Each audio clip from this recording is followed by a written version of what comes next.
Et si le plus grand braquage de l'histoire ne consistait pas à voler de l'argent, mais à en imprimer des milliards? La Casa de Papel nous plonge au cœur d'une mission audacieuse, orchestrée par un génie du crime surnommé le professeur. Avec une équipe de criminels triés sur le volet, il met en place un plan qui pourrait changer leur vie à jamais. Mais dans ce jeu de stratégie et de survie, chaque mouvement compte, et la moindre erreur pourrait tout faire basculer. Le scénario commence par montrer une jeune femme déprimée parce qu'elle vient de perdre à jamais son petit ami bien-aimé. C'est une voleuse accomplie qui a souvent commis des vols avec son petit ami. Cependant, le dernier vol qu'ils ont commis s'est avéré être un échec qui a entraîné la mort de son petit ami. La femme est devenue une fugitive de la police, alors elle a prévu de s'enfuir dans un autre pays. Dans son désespoir, elle est approchée par un homme à lunettes surnommé le professeur. Le professeur lui propose alors de rejoindre un groupe où il prévoit de réaliser le plus grand braquage d'Espagne. N'ayant pas d'autre choix, elle a finalement décidé de rejoindre son groupe. Après cela, le professeur a réuni 8 autres personnes, dont la jeune femme, et les a emmenées dans un endroit où elles allaient s'entraîner et planifier le vol. Le professeur leur a demandé de suivre la formation déterminée pour que le vol qu'ils voulaient faire puisse se dérouler sans heurts et atteindre les résultats souhaités. Lors de la première rencontre, ils ont choisi le nom de la ville comme pseudonyme. Le premier membre est un homme surnommé Berlin, un voleur de bijoux qui a de l'expérience dans divers vols. Berlin est devenu le commandant en second du professeur, qui dirigerait directement le vol sur le terrain pendant que le professeur regardait à distance. Ensuite, un homme surnommé Moscou, un ancien mineur devenu criminel qui rejoint le groupe avec son fils, Denver. Les autres membres sont Rio, un homme qui est un hacker de génie. Ensuite, 2 hommes sont des soldats serbes vétérans surnommés Helsinki et Oslo, et une femme surnommée Nairobi, experte en contrefaçon et contrefaçon, chargée d'imprimer la monnaie et de superviser la fonte de l'or. Le dernier membre est la jeune femme qui a choisi Tokyo comme pseudonyme. Ils avaient tous été recrutés par le professeur, le cerveau du vol, et avaient tout planifié très soigneusement. Il n'a pas de casier judiciaire ni de données sur la population, il est donc souvent surnommé le fantôme. Pendant 5 mois, le professeur enseigne tous les détails importants sur leur vol à venir et insiste sur le fait qu'il est interdit de tuer qui que ce soit. Ils portaient des uniformes rouges, avec des masques qui couvraient complètement leur visage lors du vol. Les 8 hommes s'apprêtaient à commettre un braquage à la Monnaie Royale d'Espagne, où ils ont pris en otage 67 personnes, dont des employés de banque et des lycéens en voyage d'études. Les otages ont ensuite été invités à remettre leur téléphone portable aux voleurs. Une fille nommée Alison Parker sera une prisonnière clé du braquage et sera placée dans une pièce séparée des autres otages rassemblés dans le hall principal du bâtiment. Pendant ce temps, le professeur a chargé Rio et Tokyo de déjouer la police en faisant semblant de quitter le bâtiment et de rentrer, où ils semblent être piégés là-bas. Cependant, l'inattendu s'est produit car, lors de l'incident, Rio a été blessé par balle par la police, ce qui a ensuite déclenché la colère de Tokyo et a immédiatement lancé une contre-attaque féroce. Elle semblait tellement inquiète pour l'état de Rio jusqu'à ce qu'il soit révélé que Tokyo et Rio avaient secrètement une histoire d'amour. La relation entre deux a clairement immédiatement suscité l'opposition de Berlin et du professeur car ils étaient considérés comme interférents avec le plan de vol. D'autre part, une policière nommée Raquel Murillo est chargée de gérer l'affaire de vol. Elle rencontre ensuite un homme du nom de Luis Prieto, membre des services secrets espagnols qui supervise son travail sur l'affaire. Raquel est alors chargée de négocier avec les voleurs par téléphone, auquel le professeur répond directement. Cependant, les deux ne sont pas parvenus à un accord qui soit bénéfique pour les deux parties. Pendant ce temps, à l'intérieur du bâtiment, Berlin a ordonné aux otages de porter les mêmes uniformes et masques rouges que ceux portés par les voleurs. Prieto ordonne aux forces spéciales de pénétrer dans le bâtiment et d'assommer les voleurs dans la soirée. Cependant, Raquel s'oppose au plan car il pourrait mettre en danger la sécurité des otages. Prieto lui a alors dit que l'une des prisonnières était Alison Parker, qui s'est avérée être la fille de l'ambassadeur britannique en Espagne. Il devait donner la priorité à la sécurité d'Alison car si quelque chose lui arrivait, cela déclencherait une querelle houleuse entre les deux superpuissances en Europe. D'autre part, le professeur avait anticipé cela, alors il a demandé à Alison de contacter la police et de leur dire que tous les prisonniers étaient habillés en voleurs. Prieto a immédiatement hésité car s'ils agissaient imprudemment, ils mettraient en danger la sécurité des otages. Il finit par se rendre et ordonna aux forces spéciales de battre en retraite. Après avoir contrecarré les plans de Prieto, les voleurs ont ordonné à tous les otages de se précipiter pour imprimer le plus d'argent possible. Pendant ce temps, Raquel décide d'aller dans un café près de l'immeuble pour calmer son esprit et appelle sa mère. Elle rencontre le professeur, qui lui prête volontiers son téléphone portable car son téléphone portable est à court d'énergie. Sans le moindre soupçon du professeur, Raquel a utilisé son téléphone portable pour appeler sa mère. Le lendemain, Berlin prend en otage une femme nommée Monica pour lire une annonce à l'extérieur du bâtiment indiquant que tous les otages vont bien. Après cela, il l'a ramenée dans le bâtiment. D'autre part, Moscou a ordonné à certains hommes captifs de percer des trous. En revanche, les autres otages ont été autorisés à enregistrer des vidéos qui seraient ensuite montrées à leurs familles respectives. Tokyo semblait un peu jaloux que Ryo ait été chargé de veiller sur Allison. Surtout à cause de l'attitude bienveillante de Ryo envers elle. Alors que Tokyo se disputait avec son petit ami, Allison a secrètement réactivé son téléphone portable, afin que la police puisse suivre le signal et procéder à des écoutes téléphoniques. Ryo, qui s'en est immédiatement rendu compte, a attrapé son téléphone portable et l'a jeté par la fenêtre. Cependant, la police a apparemment réussi à identifier le visage de Ryo et a découvert plusieurs choses grâce aux enregistrements de la caméra du téléphone portable d'Allison. Raquel a alors passé un coup de fil et a pris contact avec le professeur, où elle a informé que la police avait identifié le visage d'un des braqueurs. En entendant cela, le professeur a alors demandé à Berlin de mener des recherches sur les otages et de s'assurer qu'ils ne détenaient pas de téléphone portable. Pendant ce temps, un prisonnier nommé Arturo dit à Monica qu'il a un autre téléphone portable dans la poche de sa veste accroché dans une autre pièce. Arturo est le directeur de la Monnaie Royale d'Espagne et Monica est sa secrétaire et sa maîtresse, qui porte son enfant hors mariage. Après cela, Monica supplie les voleurs d'être déplacés dans une autre pièce car elle a une crise de panique qui peut avoir de graves conséquences. D'autre part, Ryo semble avoir une conversation sérieuse avec Berlin concernant sa relation amoureuse. Il insiste sur le fait que Ryo n'interfère pas avec les questions de travail avec des questions personnelles, telles que sa relation amoureuse avec Tokyo. Peu de temps après, Raquel a retrouvé le professeur au café près du bâtiment. Parce que le professeur a tenté d'approcher Raquel et son attitude suspecte, elle l'a alors paralysé et l'a interrogé sur son véritable objectif. Elle a ensuite enquêté sur lui devant tout le monde, mais n'a rien trouvé de suspect. Le propriétaire du café apparaît et lui dit que le professeur est un client régulier du café et un gars sympa car ils se connaissent assez bien. Se sentant honteuse et coupable, Raquel s'est précipitée loin de là. De retour dans le bâtiment, Denver administre secrètement le médicament à Monica. Cependant, ses actions ont été découvertes par Berlin, alors il a ordonné à Monica de retourner dans la chambre de l'otage.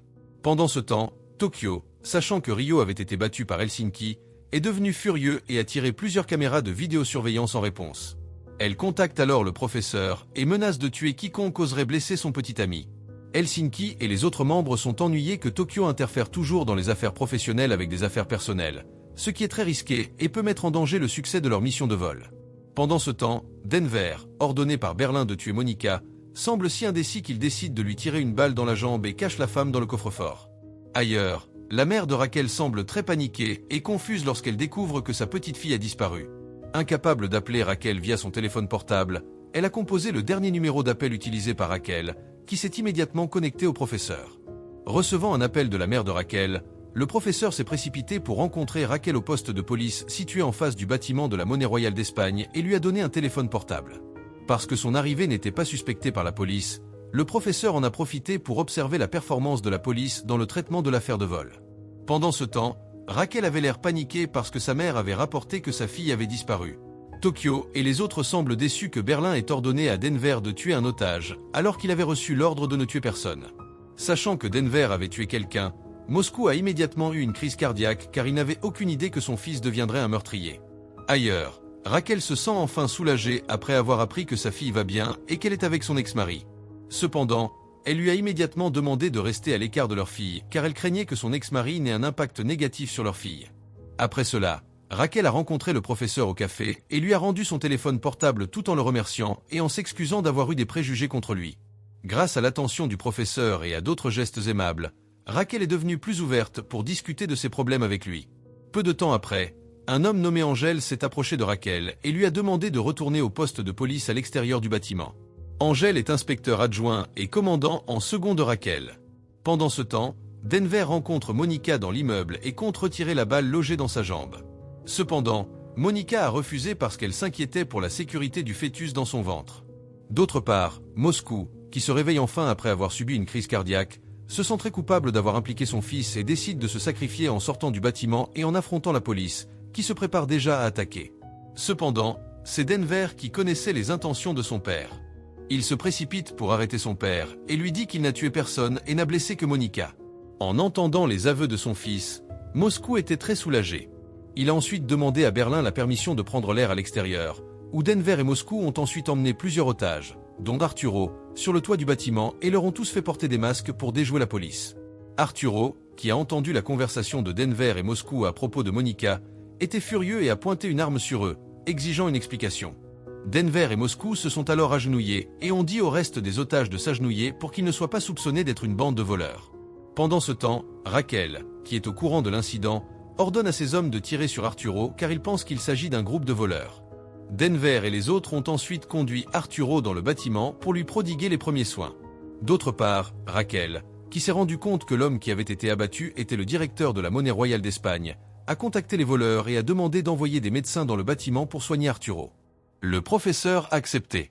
Dans la soirée, Angel et 2 hommes qui sont des ambulanciers entrent dans le bâtiment pour soigner Arturo. Cependant, à l'insu des voleurs, Raquel avait ordonné à plusieurs autres policiers de se faufiler dans le bâtiment par les bouches d'aération. Ailleurs, le professeur, qui surveille tout à travers des caméras de vidéosurveillance, se rend immédiatement compte qu'Angel est un policier et en informe Berlin, leur demandant d'être au courant. Après avoir implanté un insecte dans les lunettes d'Angel, les voleurs leur ont ordonné d'opérer immédiatement Arturo. À cette occasion, Denver a secrètement emporté du matériel médical et des anesthésiques nécessaires pour soigner Monica, qui a été grièvement blessée par des coups de feu. Non seulement cela, mais il prête attention à chaque étape prise par l'équipe médicale lors de l'opération afin qu'il puisse la pratiquer pour soigner Monica. Après cela, il est retourné dans la pièce sécurisée pour rencontrer son père, qui s'occupait de Monica, dont l'état était de plus en plus critique. Pendant ce temps, Nairobi, qui soupçonnait depuis longtemps les mouvements de Denver, le suivit secrètement dans la pièce sécurisée et découvrit que Monica était toujours en vie. Cependant, Nairobi ne le signale pas à Berlin et aux autres et décide d'aider Denver et Moscou à sauver Monica. D'autre part, Berlin reçoit un appel du professeur l'informant de mouvements suspects autour du bâtiment. Berlin a alors ordonné à Angel et aux autres de partir immédiatement et a ordonné aux braqueurs et à tous les otages de changer de masque pour savoir immédiatement s'il y avait un intrus parmi eux. Après être retourné au poste de police, Angel s'est précipitée pour en parler à Raquel. Alors elle a immédiatement retiré la police et annulé leur mission d'infiltrer le bâtiment. Le plan du professeur se déroule à nouveau parfaitement, surtout maintenant qu'il peut surveiller les mouvements de la police grâce à un dispositif d'écoute électronique implanté dans les lunettes d'Angel. En retournant dans le bâtiment, on voit Berlin entrer dans le bureau et sortir une boîte contenant plusieurs bouteilles de liquide médicinal et d'injection. Il a immédiatement caché la drogue lorsque Tokyo est soudainement entrée dans la pièce. Elle lui demande alors d'admettre sa culpabilité au professeur pour avoir ordonné à Denver de tuer quelqu'un. Berlin n'avait pas d'autre choix et a immédiatement contacté le professeur, révélant tout. En entendant cela, le professeur parut très déçu car son commandant en second avait enfreint les règles. Le professeur ne peut absolument pas tolérer que les membres de son équipe qui ont violé ne tuent personne. De plus, la police l'a exhorté à fournir des preuves que tous les otages sont sains et saufs. Après avoir raccroché le téléphone et que Tokyo est sorti de la pièce, Berlin a ouvert la boîte de médicaments et a injecté le médicament liquide dans sa main. Ailleurs, la police a réussi à identifier une clé de voiture grâce à une caméra CCTV, qui était probablement le véhicule utilisé par les voleurs. Le professeur, qui était au courant, a immédiatement contacté Helsinki pour s'enquérir de la voiture qu'il avait laissée dans un dépotoir. Cependant, Helsinki a déclaré qu'il n'avait pas nettoyé les traces de ceux qui restaient dans la voiture. En entendant cela, le professeur a immédiatement préparé du matériel pour effacer leurs traces dans la voiture et s'y est précipité. Avant de partir, il reçoit un appel de Raquel lui demandant de libérer 8 otages mineurs. Elle lui a donné 1 heure pour réfléchir à l'offre. Cependant, le professeur a utilisé l'heure suivante pour se rendre au dépotoir et résoudre le problème. Pour faire court, le professeur est finalement arrivé au dépôt de voiture et s'y est faufilé pour trouver la voiture utilisée par Helsinki. Cependant, ces agissements ont été rapidement découverts par un homme qui y travaillait, qu'il a ensuite laissé partir après s'être contenté de lui faire des farces et de lui faire peur. Le professeur retourne ensuite dans sa cachette et informe les otages mineurs qu'ils doivent être libérés. Comme le nom d'Alison Parker ne figure pas sur la liste des otages à libérer, Prieto exhorte alors Raquel à faire tout ce qu'il faut pour convaincre les voleurs de libérer Alison. Le professeur propose alors d'échanger les 8 autres otages contre Alison Parker. De manière inattendue, Raquel et Prieto ont apparemment accepté cela. Grâce à une écoute indiscrète, le professeur découvre que Raquel et la police prévoient de se diriger vers une décharge de voitures d'occasion après avoir négocié, alors il se précipite là-bas en premier pour éliminer la piste.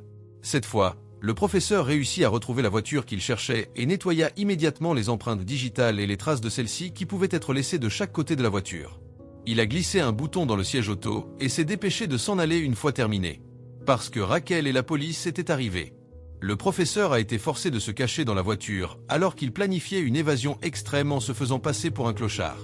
Il a délibérément déchiré ses vêtements et taché son visage et son corps au-delà de toute reconnaissance. Un policier qui a intercepté son départ a été trompé en pensant qu'il était un clochard fou et l'a laissé partir de là.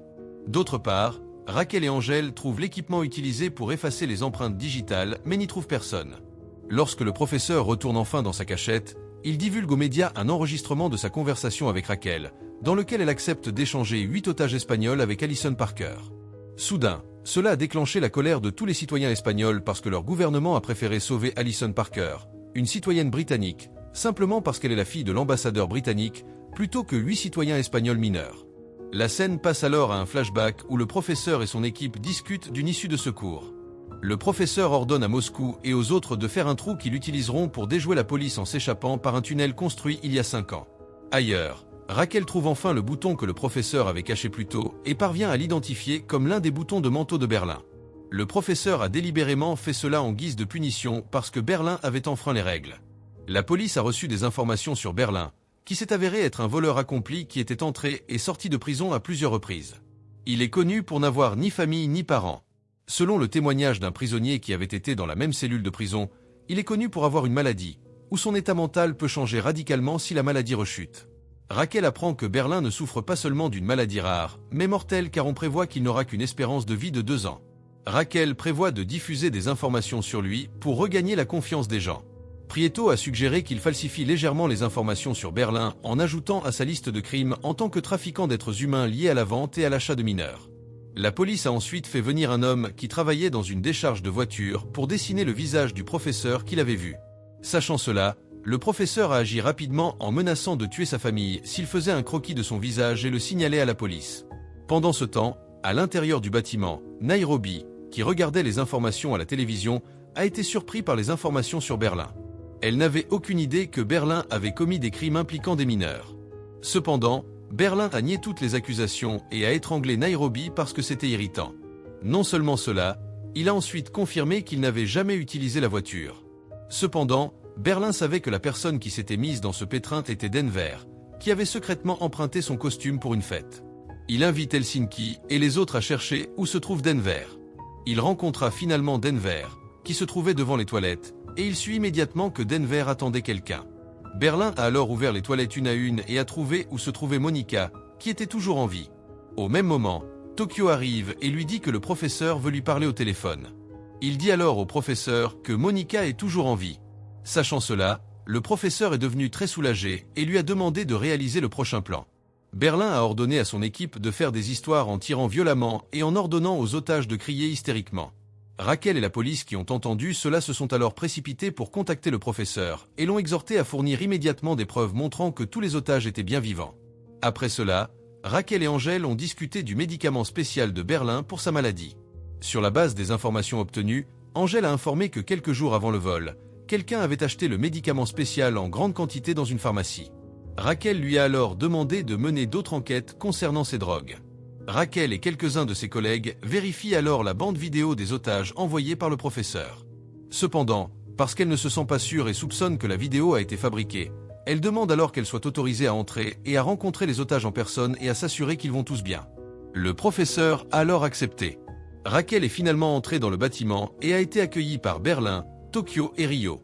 Après avoir été vérifiée, Raquel s'avère être porteuse d'un bug. Tokyo, qui a trouvé l'outil, l'a remis à Rio pour qu'il soit immédiatement détruit. Cependant, à l'insu de Tokyo et des autres, l'espion amené par Raquel s'est avéré être capable de stocker un message pour Rio qui avait été prévu afin qu'il puisse découvrir le message. Après cela, Raquel est accueillie par les otages un par un, où elle confirme leur identité et leur situation respective. Elle parle ensuite à Tokyo et à Rio de la maladie mortelle de Berlin, espérant une rupture entre eux. Berlin n'a rien dit quand Raquel leur a révélé son secret.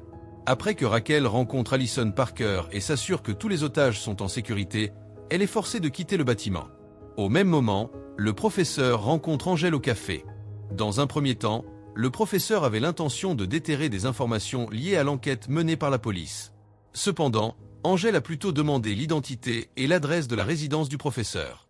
Le professeur se fait passer pour un homme d'affaires de vinaigre de cidre de pomme qui vit à proximité de l'endroit pour éviter les soupçons. De façon inattendue, Angèle s'est alors rendue chez le professeur pour confirmer son identité. Le professeur semble avoir anticipé cela et tout préparé. Cependant, Angèle prend secrètement la cuillère du professeur et la remet à l'équipe médico-légale pour confirmer son implication dans l'affaire de vol gérée par Raquel. Auparavant, Angèle a eu le temps de remettre les empreintes digitales attachées à la voiture de police utilisée par le professeur lorsqu'il a menacé un homme d'une décharge de voiture d'occasion. Si les empreintes digitales du professeur sur la cuillère et la voiture de police correspondent à 100%, il peut être établi qu'il a été impliqué dans le vol. En fait, Angèle le soupçonnait depuis longtemps, qui est soudainement apparu dans la vie de Raquel lorsqu'elle s'est occupée d'une affaire de vol à la Monnaie Royale d'Espagne. Ailleurs, Rio a été vu dans les toilettes et a ouvert un message de Raquel, qui contenait un enregistrement vidéo de ses parents lui demandant de se rendre immédiatement à la police. Raquel a promis qu'il obtiendrait une réduction de peine s'il décidait de se rendre et de coopérer avec la police. Pendant ce temps, Angèle se précipita à la pharmacie pour continuer l'enquête. Quand il est arrivé, il a été surpris que les employés de la pharmacie aient été cambriolés et que toutes les données aient été emportées. Le professeur s'avère avoir une longueur d'avance sur la police, alors Angèle soupçonne qu'il y a un espion du côté de la police.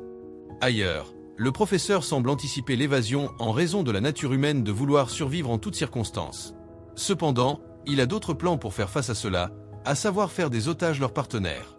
Les otages ont ensuite été invités à rencontrer Berlin un par un et à négocier avec les voleurs, ce qui leur a offert une récompense d'1 million d'euros s'ils obéissaient aux ordres des voleurs jusqu'au moment de leur libération.